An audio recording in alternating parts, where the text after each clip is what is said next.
Hi everyone, hi Mom. Okay, there's going to be a little bit of conversation here about stamping and stamps themselves. What are good, what are bad? This is all my opinion and just stuff that I've tried myself, and these are the results that I'm getting. First, I wanted to talk a little bit about the stamps. A lot of you out there do books or some form of art where you're using stamps and then you're selling the product. And there's been a ton of discussion on copyright when you're using stamps in your products. I've done a ton of research, a lot of reading on different stamp companies, and there's some really good blogs out there that list stamp companies, but my advice is just email the company and ask them. Tell them what you're using them for, tell them how often you use it, and they get back to you immediately, especially this company. Now, I'm going to promote this company like nobody's business because I think they're awesome. They don't have like a ton of stamps yet, but they do have beautiful stamps and they're good quality and they're not expensive. You can also get these a really good price on Dreams, etc., which is Jen. And I mean, she ships really fast. So honestly, great product. I'm going to be using one of those stamps today. Now, their policy is go for it. Their actual wording was, "You go, girl," which I thought was pretty awesome. So I use stamps in my books and then I sell my books, but I don't use, like 50 of one company's stamps and make 50 books. I don't do that. And to me, it's unrealistic of stamp companies to say stuff like that where, yeah, you can use my stamp, but you can't sell anything that you make.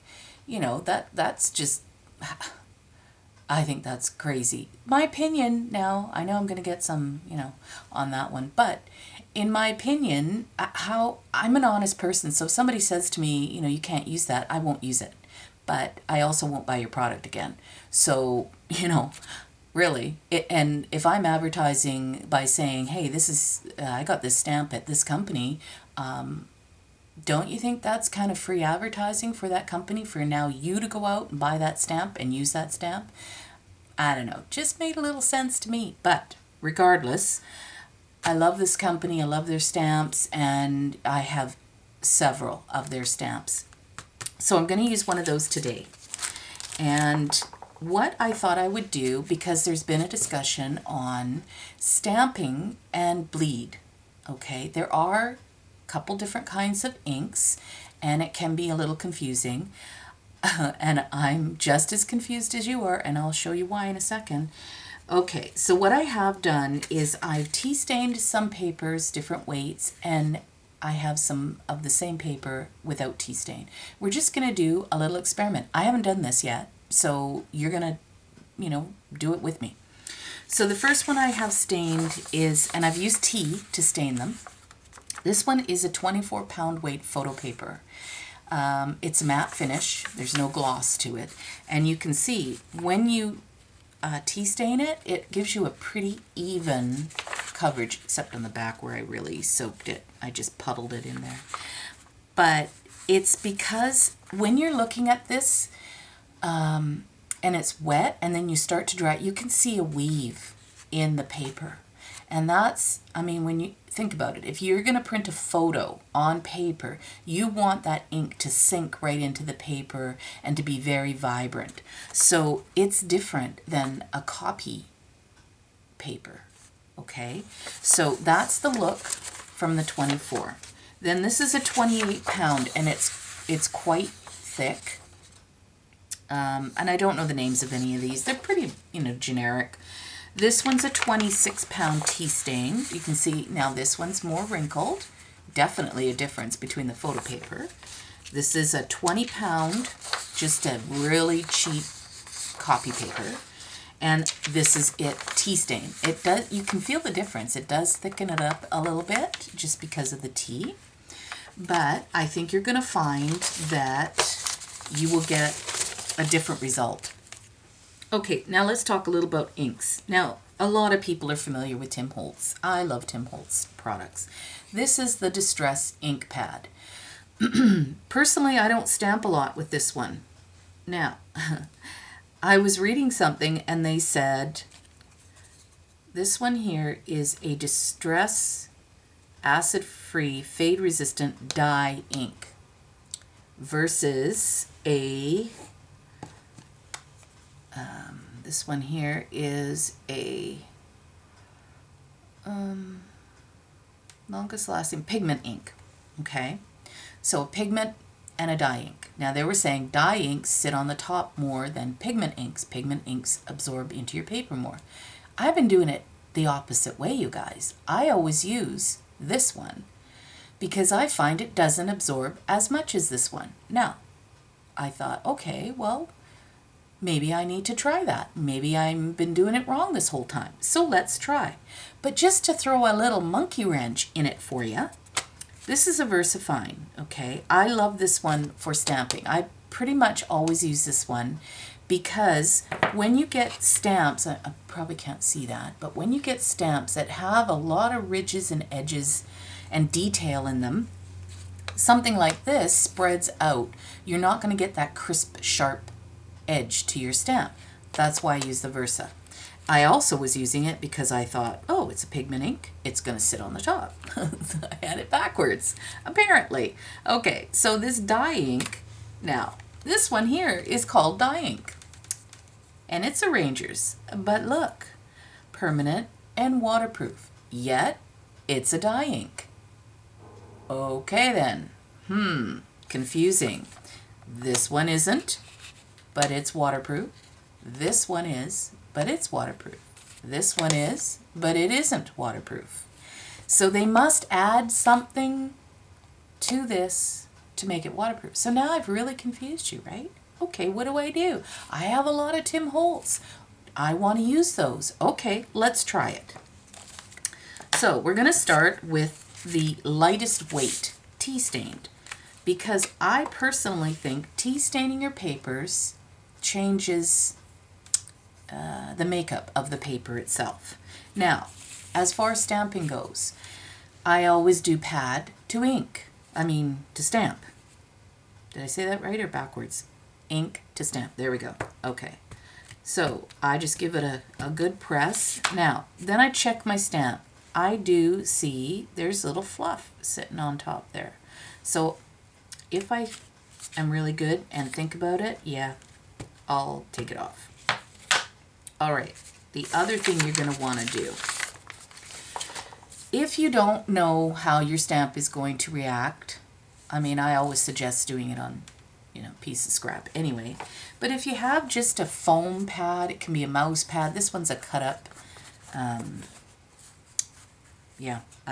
memory keeper's pad that I use. So just lay that on your foam pad, okay? Make sure there's no ink on your block. So it's important to get the right size block for your stamp. I know they're expensive, but it's a worthwhile investment. If you have several stamps in different sizes, it's important to use the right size block. If you put this little stamp on a big block, you're going to get ink all the way around. It's just going to be a mess, and you're going to waste it and waste time, and you have more control over your stamp. Now, let's be honest, I'm lazy and I will use the wrong size, but I usually pay the price, so there you go. Okay, I'm going to stamp this, just even pressure, and I'm not going to stamp it hard. Okay, now you can see why it's called, maybe you can't, let's hope you can, let's get it up. Oh yeah, there you go. It's not a crisp stamp. So if you're going for that look, perfect, okay? So that one is, let me write it, Tim Holtz. What do we call them? Distress. Okay, so that's the distress pad. Just going to wipe that off. And then we're going to go with the VersaFine.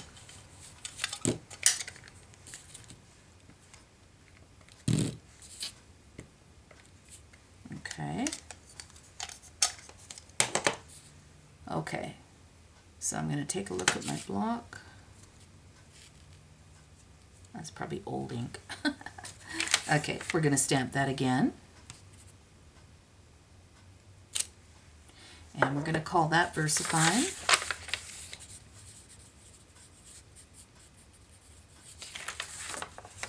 And you can see a huge difference. See how nice and crisp that is? So if that's the look you're going for, that's what I suggest you use. Next, we're going to try the other dye ink by Rangers, but is waterproof. Once it's dry, I should say that, because it's not immediately waterproof. Okay.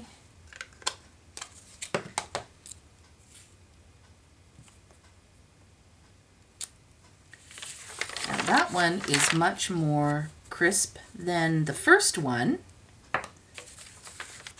Okay. So that's pretty good. So the difference, there's the difference, okay? But it is thicker looking than this one. This one's much sharper than this one, okay? That is the dye ink, right? All right, now let's flip it over.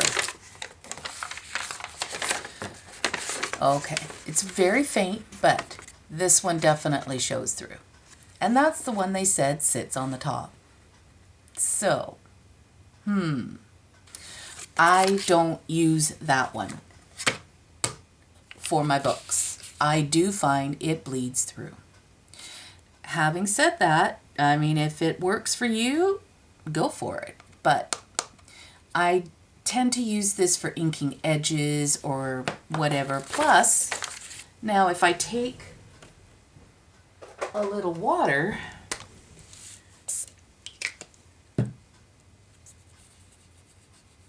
this one will move and this one won't. So this one has smeared out, but this one won't. That's my finger, the ink from the other. Should have changed fingers.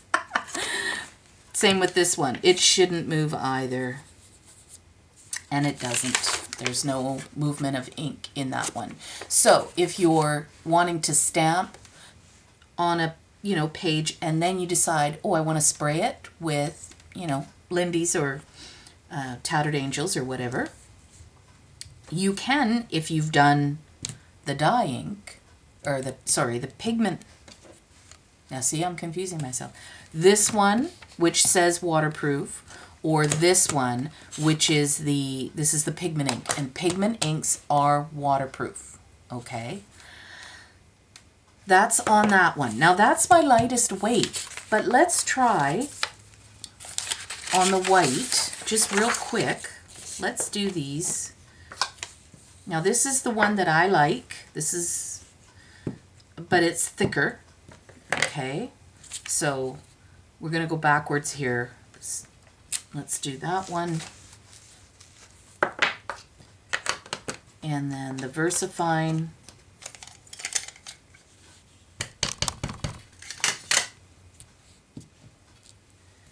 And then the Tim Holtz Distress. I've got so many little fuzzies on that one.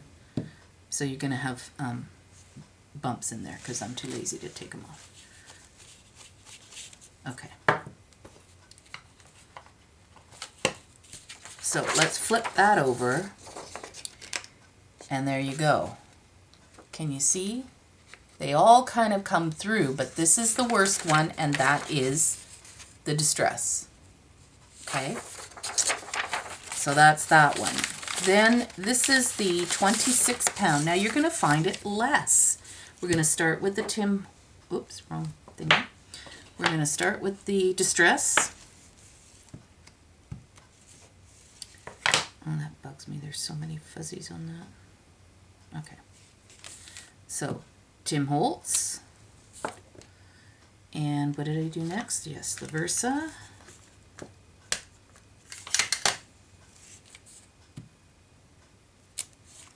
And then the dye ink.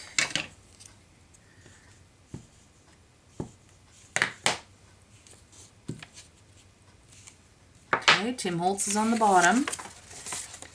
Now, that one I can still see it. Maybe you can't, but I can still see it, but not as nearly as bad. So, if you're wanting to use your Tim Holtz Distress, buy thicker paper. Really, that's what it comes down to.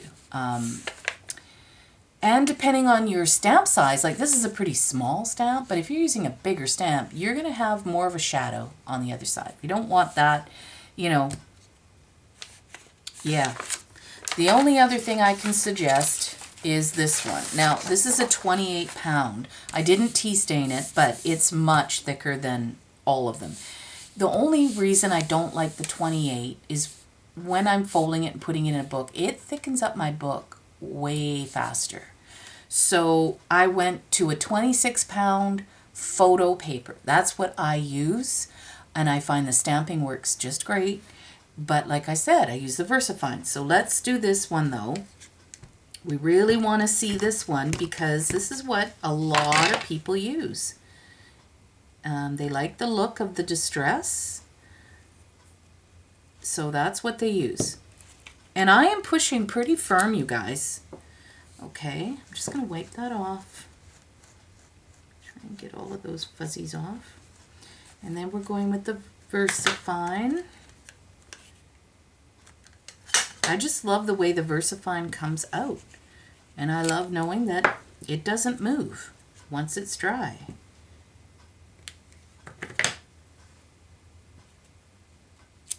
Okay, that one looks good. All right, so that's how they come out. All right. On the back, you can still see the distress, but it's not as bad. The other ones, you can barely make them out. Actually, the top one, you can barely see it all. This one, though, for sure, you can see it.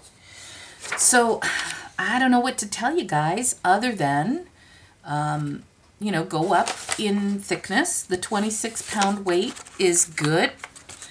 You know, I can see it a little bit, but it's not bleeding right through, you know. Excuse me. I wouldn't do a 20 pound. That's what you're going to get. 20 pound. Yeah, I don't like that. And then this one was the 20 pound, but not, you know, tea stained. However, you can still see it. So if you don't mind a little seepage, now this one's the 24. Let's try the 24. So we're going to go with the Tim Holtz first. Sorry, I'll do it upside down for you. And I'm doing it over here because I want to use the rest of the paper. I'm so Scottish, I can't even do it. And I totally am. I grew up that way. It's like, turn the heat off. Wear a sweater. Yeah. And I'm totally like that now. All right, so we have the Tim Holtz, we have the VersaFine, and we have the Dye Ink by Rangers. So I can still see a little bit of the Tim Holtz, not as bad, but the rest are really good. Okay. So, yeah, that's a 24. Don't go below 24. 24 and up, and then depending on how thick you want your papers in your book or whatever.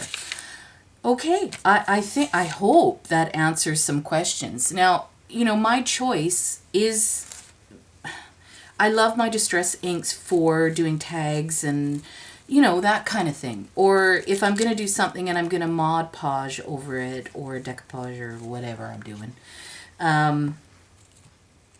So yes, I love them. They come in such a great range of colors. I do tend to use the same ink. Pretty much. So I do use the Rangers. This is the one I like. I like the color of the potting soil. So look for Archival Ink or the one that says permanent waterproof, which is a different one again. They both are acid-free, obviously. This one's a permanent waterproof acid-free dye ink. This is also a dye ink. But this is a dye ink. So you need to make sure that the dye ink you buy says waterproof, okay? This one is a pigment ink. Now this is the one that they say absorbs. I don't think so. I mean, we just did it. You just saw it, right? It doesn't absorb the same way as a dye ink does.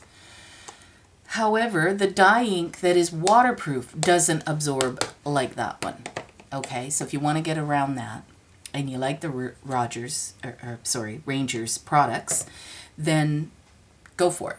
This one here is VersaFine. I use Versamark. You know, I like their products too.